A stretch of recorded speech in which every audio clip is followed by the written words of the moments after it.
સુરત જિલ્લામાં વધુ એક હત્યાની ઘટના. કામરેજના ઉંભેર ગામે મહિલાની હત્યા. શેરડીના ખેતરમાંથી અજાણી મહિલાનો મૃતદેહ મળી આવ્યો છે.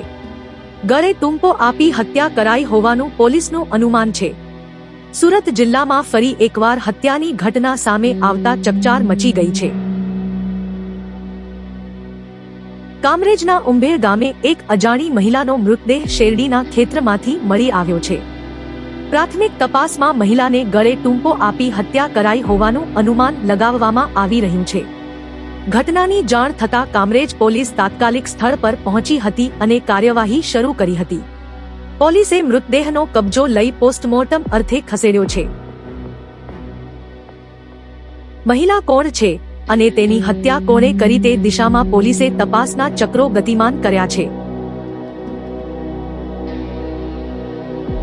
ઉલ્લેખનીય છે કે છેલ્લા 15 દિવસમાં સુરત જિલ્લામાં હત્યાની આ ત્રીજી ઘટના સામે આવી છે, જેના કારણે કાયદો અને વ્યવસ્થાની સ્થિતિ પર સવાલો ઉઠી રહ્યા છે.